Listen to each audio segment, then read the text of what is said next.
मैं ज्ञानगर जी आपके पास आ रहा हूं क्योंकि आप हम सब लोगों में सबसे प्रबुद्ध जो इस आंकड़े को समझते हैं। लेकिन संतोष जी, एक चीज मैं बता दूं, लोकतंत्र की यही खूबसूरती है।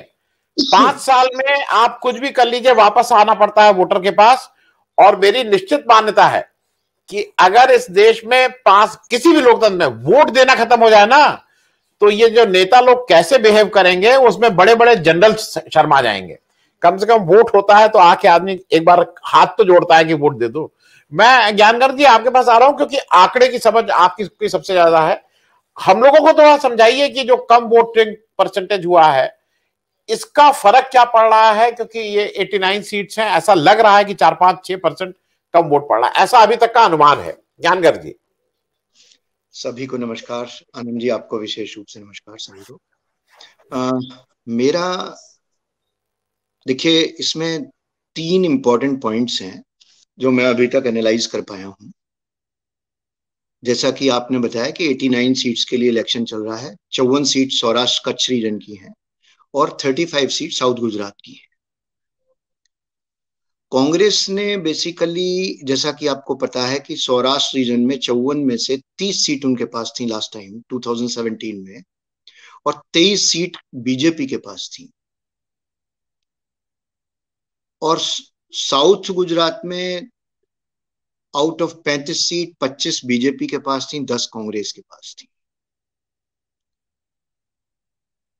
ओवरऑल जो वोटिंग परसेंटेज था 49% बीजेपी को था, 41% कांग्रेस को था। 8% का टोटल 2017 का इलेक्शन का ये था। लेकिन साउथ गुजरात में मार्जिन बहुत ज्यादा था। सूरत की कई सीट्स पर मार्जिन 50,000 के ऊपर थे, वराछा सीट हो या कटारगाम हो या जो भी सीट्स हैं। खैर, मैं 2-3 बहुत इंपॉर्टेंट फैक्टर्स बताना चाह रहा था। परमार जी ये कह रहे थे कि सौराष्ट्र कच्छ में सीटें बीजेपी की कम होने वाली है। ये बात तो सही है कि बहुत जबरदस्त एंटी इनकम्बेंसी है इस बार, और प्रचार बहुत अच्छा हुआ है आपका पार्टी, आम आदमी पार्टी का भी और कांग्रेस का भी, दोनों रीजन्स में। लेकिन लोग ये तो कह रहे हैं कि हम परिवर्तन चाहते हैं, इस सरकार से मुक्ति चाहते हैं, लेकिन परिवर्तन का माध्यम चूज करने में वो बटे हुए हैं आप में और कांग्रेस में। तो जहां ग्रामीण इलाके हैं, जहां पर कि बीजेपी का प्रदर्शन लास्ट टाइम अच्छा नहीं रहा, वहां उन लोगों के कैंडिडेट, जैसे हर्षद रिबाडिया को तोड़ दिया, बहुत से कैंडिडेट्स को वो अपने यहां कांग्रेस से लेकर आए, जिससे कि एक कास्ट इक्वेशन वो भी बना सके।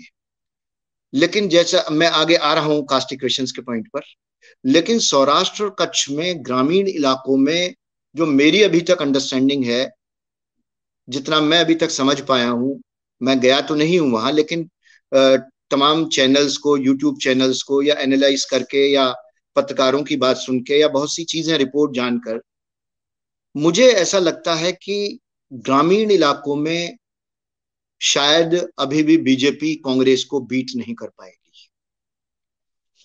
लेकिन जो जो आपका फैक्टर है, यदि वो 3 से 5 या 6% वोट भी काट देगा, तो कम से कम 9 सीट ऐसी हैं जो 30 में से लूज कर सकती है कांग्रेस। परिवर्तन के चक्कर में वो लोग जो करीबन 66%, मेरा विचार ये है कि ग्रामीण और शहरी लोगों को मिलाकर करीबन 34% वोट बीजेपी के पास जा रहा है एज ऑफ नाउ, क्योंकि वहां जो पॉपुलेशन है वो ज्यादातर है कड़वा पटेल और लेहुआ पटेल, और दूसरी कोलीज की।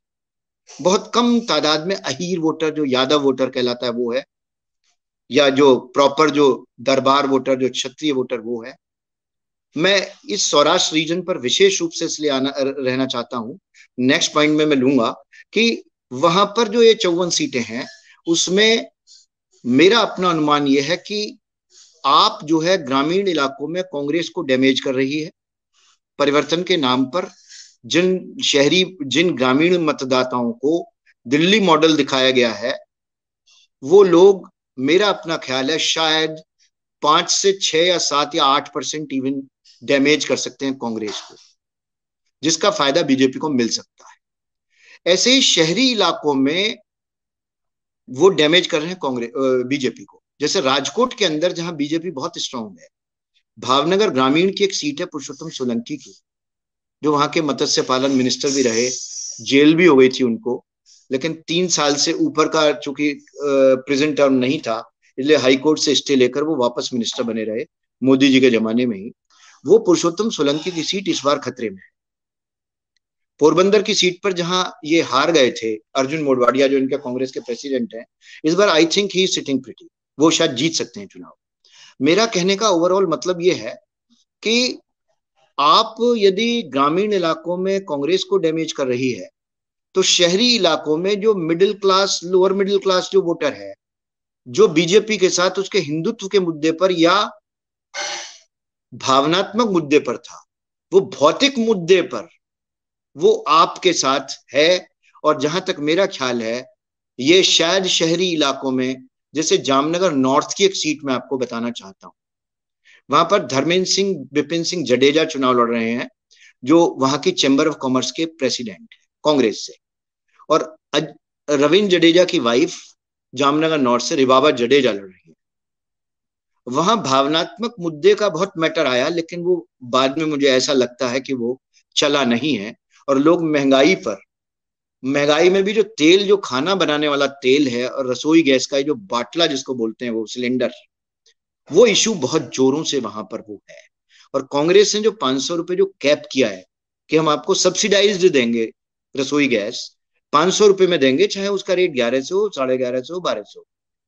तो ये जो एक मुद्दा है। दूसरा एक और मुद्दा जो कांग्रेस का वहां किसानों को अच्छा लग रहा है ग्रामीण इलाकों में, पहली बार देखिए मुद्दा ये था कि वहां पाटीदार आंदोलन था।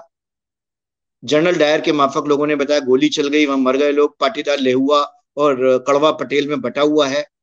लेकिन मुझे ऐसा लगता है कि जो 3 लाख का जो कर्जा माफ करने का जो कांग्रेस का संकल्प है, 8 वचन है, वो मुद्दा सबसे ज्यादा सौराष्ट्र में ही चल रहा है, जहां के किसान परेशान हैं, उनको बीज नहीं मिल रहे हैं, और बीज मतलब बिजली नहीं मिल रही है, उनको सही समय पर खाद नहीं मिल रही है, उनको तमाम उनकी फसलों का जो बीमा हुआ है उसका दाम नहीं मिल रहा है। अभी महाराष्ट्र में आपने देखा कि एक आदमी को 92 रुपीज मिला है, ज्यादातर लोगों को 130 रुपए मिल रहे हैं।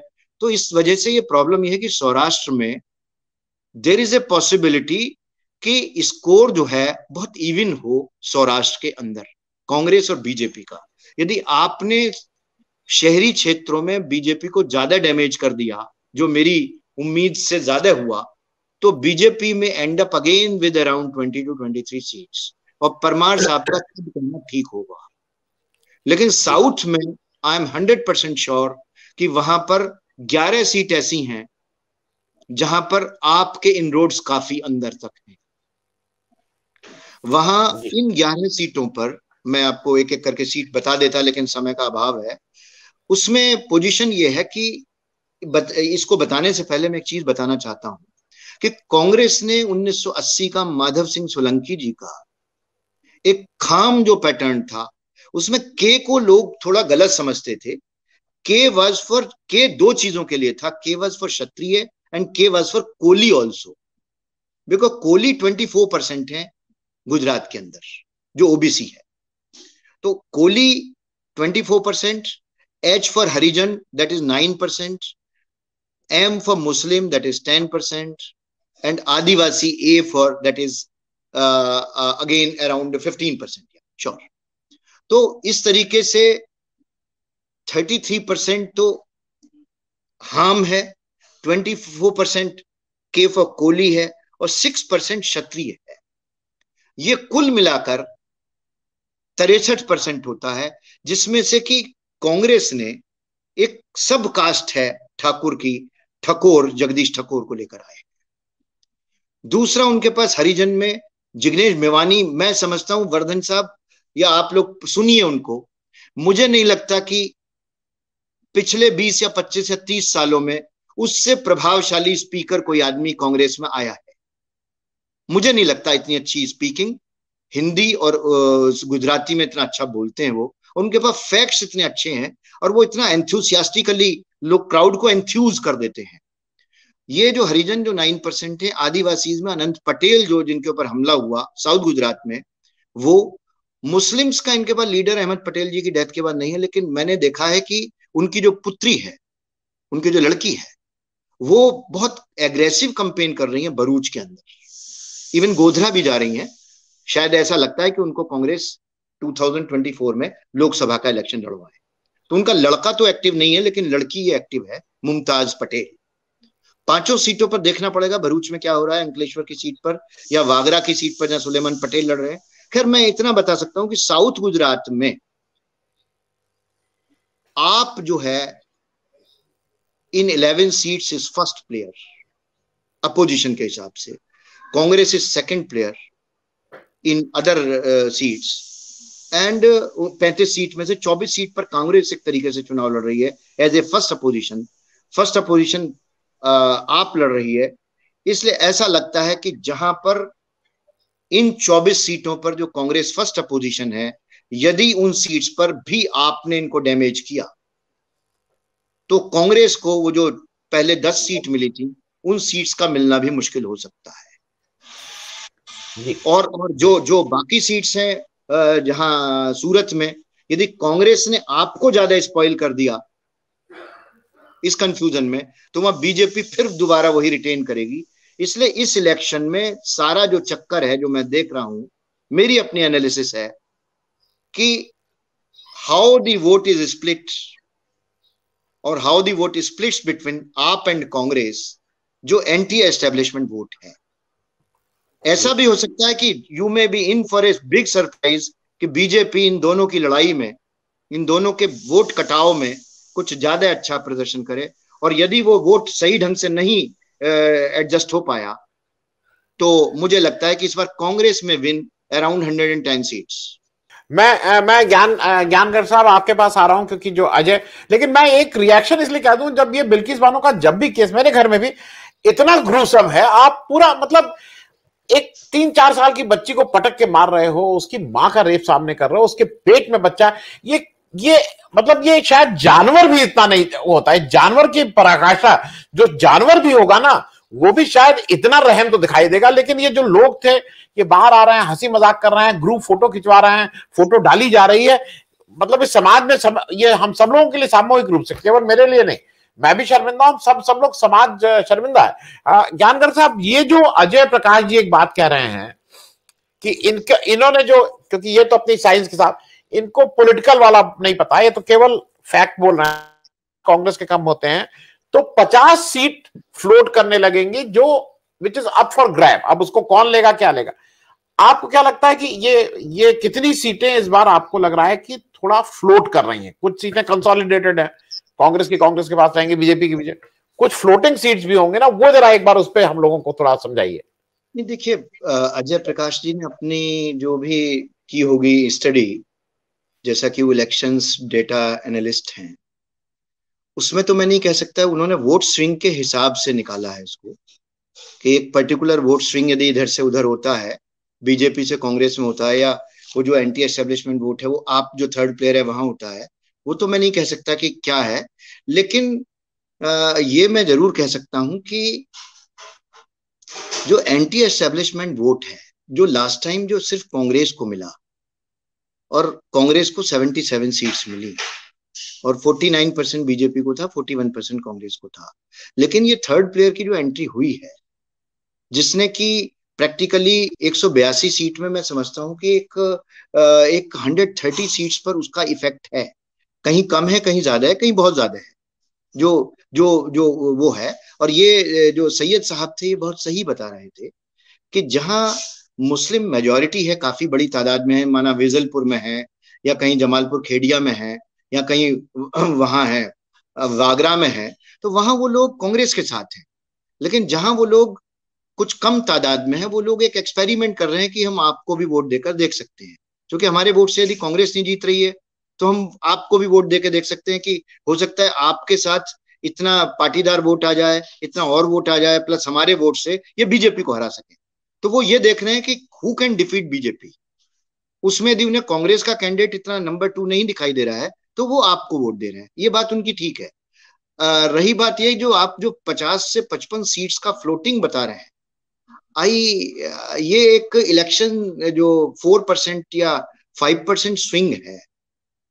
आपको यदि 2017 का मैं बताऊं, बीजेपी के फेवर में 1.5% स्विंग था, 1.1% पॉजिटिव, और कांग्रेस के फेवर में 2.5 था, यानी वोट कम नहीं हुआ था। लेकिन इस बार जो एंटी एस्टेब्लिशमेंट वोट है, जैसा कि कोई पूछ रहा था कि शायद वोट वो रिटेन कर रही है, कोई वनिल वर्मा पूछ रहे थे कि रूरल में सिर्फ वो कांग्रेस को ही नुकसान पहुंचा रहे हैं, वहां पर बीजेपी का वोट इंटैक्ट है, ऐसा नहीं है। वो जो वोटर है जो आपको वोट दे रहा है, वो सिर्फ दिल्ली मॉडल के शिक्षा और चिकित्सा दो मॉडल पर, और उसको बिजली फ्री। लेकिन कांग्रेस ने चूंकि 300 यूनिट्स बिजली फ्री करने का वायदा किया है, ले वो वहां निगेट हो रहा है पॉइंट। इसलिए जहां तक मेरा ख्याल है, जो जो जो ग्रामीण अंचल है जहां कांग्रेस की लीड अच्छी थी, माना 10-12 हजार से वो जीते हैं, तो वो आपकी वजह से वो कम हो सकती है। लेकिन ऐसा लगता है कि ग्रामीण में अभी भी कांग्रेस की पकड़ है, और सिटी सीट्स में राजकोट है, जैसे भावनगर है या जो जामनगर है, उन सीट्स पर, अमरेली है, वहां पर हो सकता है कि बीजेपी के भी वोट आप इतने काट दे कि कांग्रेस को फायदा हो जाए। इसलिए ये बड़ा एक it's a very difficult election to predict first time in Gujarat now. इसलिए साउथ गुजरात में भी, जैसा ये सैयद साहब बता रहे थे कि जो जैसे असलम साइकिल वाला सूरत ईस्ट से लड़ रहे हैं, वहां बिल्कुल टोटल मुस्लिम 100% उनके साथ है, वो आपके ऊपर कहीं दाव नहीं लगा रहे हैं। लेकिन वराछा में या जहां पर ये अल्पेश कठीरिया लड़ रहे हैं, वहां उन सीट्स पर वो लोग ये चाहते हैं कि पाटीदार इतना वोट आ जाए जिससे हमारे वोट को मिलकर बीजेपी को हम हरा सकें। तो there there main target is कि दिस गवर्नमेंट, अब आप उस पर बिल्किस बानो पर डिस्कस कर रहे थे, मैं एक चीज बताऊं आपको। आप विजलपुर की सभा का अल्पेश इनका जिग्नेश मेवानी का भाषण में सुन रहा था लाइव। उसमें जो सनातन धर्मी महिलाएं हैं, मैं हिंदू धर्म इसलिए हिंदू यूज नहीं करता, बिकॉज मेरी अपनी मान्यता या मेरी अपनी अंडरस्टैंडिंग के हिसाब से हिंदू वर्ड सिंधु नदी से आया है, इंडस वैली सिविलाइजेशन से, और उसके आसपास के जो लोग रहने वाले थे वो सभी हिंदू थे। वो इस्लाम धर्मी भी थे, वो पारसी वो भी थे, वो जोरास्ट्रियंस भी थे, वो ईसाई भी थे, वो हमारे सनातन धर्मी भी थे। इसलिए मैं हिंदू जो है वो धर्म नहीं मानता, मैं सनातन धर्मी कहूंगा। उन सनातन धर्मी, ईसाई, बौद्ध धर्मी, इन सभी महिलाओं की आंखों में भी आंसू थे बिल्किस बानो वाले केस को सुनकर, और वो जानते हैं इस बात को। इसलिए ऐसा नहीं है कि किसी कम्युनिटी का सवाल है। कठुआ में जिस लड़की का रेप हुआ, शेड्यूल ट्राइब लड़की का, और जिसमें मंदिर के लोग इन्वॉल्व थे, और वहां पर भी बलात्कारियों के फेवर में रैली निकाली गई, और उस लेडी ने, जो राजावत जिसने केस लड़ा, दीपिका ने, उसने कांग्रेस को ज्वाइन किया अभी रिसेंटली, एक सवा साल पहले। वो प्रोसिक्यूशन एडवोकेट थी। मेरा कहने का मतलब है कि एक नया ट्रेंड है कि आप बजाय महिलाओं के अत्याचार को रोकने के लिए, उनके अंगेंस्ट जो होने वाले अत्याचार हैं, उनके अपराधियों को सख्त से सख्त सजा देकर एक एग्जाम्पल सेट करें। आप उनको रिलीज करने के बाद, एक फैक्ट बताना शायद आप भूल गए कि सेंट्रल गवर्नमेंट ने 14 अगस्त को सिफारिश की है कि दैट इनको छोड़ दिया जाए, और जो कमेटी है उसमें ये शब्द लिखे हुए हैं कि इनमें से ज्यादातर लोग ब्राह्मण हैं और संस्कारी हैं, और ये किसी उसमें भावावेश में हुआ हुआ कृत्य है, इसलिए इनको इसके मद्देनजर छोड़ा जा सकता है, और उसको सेंट्रल गवर्नमेंट ने अप्रूव किया है। 15 अगस्त को लाल किले की प्राचीर से महिलाओं के ऊपर अत्याचार के विषय में बड़ी बड़ी कहानियां चलती हैं, लेकिन ये देखिए कि उसका प्रैक्टिकल क्या अंजाम हो रहा है। इसलिए Bilkis Bano is not she is a महिला, वो हिंदुस्तान की लड़की है, महिला है। उसके साथ मैं समझता हूं हिंदुस्तान के हर किसी भी आदमी को धर्म जाति से ऊपर उठकर यहां पर एक कॉल लेना चाहिए, भारतीय जनता पार्टी की महिलाओं को नहीं, पुरुषों को भी। हम महिलाओं की बात ना करें, यदि मेरा खून नहीं खौल रहा है एक पुरुष होते हुए, तो ये समाज के लिए बहुत बड़े कलंक की बात है। मैं समझता हूं 139 करोड़ लोगों के लिए ये एक नजीर होनी चाहिए कि वो सब लोग इसका प्रतिरोध करें, विरोध करें, और सरकार मजबूर हो कि उन लोगों को पकड़ा जाए, और बल्कि वो जो सजा आजन्म आमरण थी उसको चेंज करके वो फांसी की सजा में तब्दील हो, तभी इस तरह के अपराध रुकेंगे।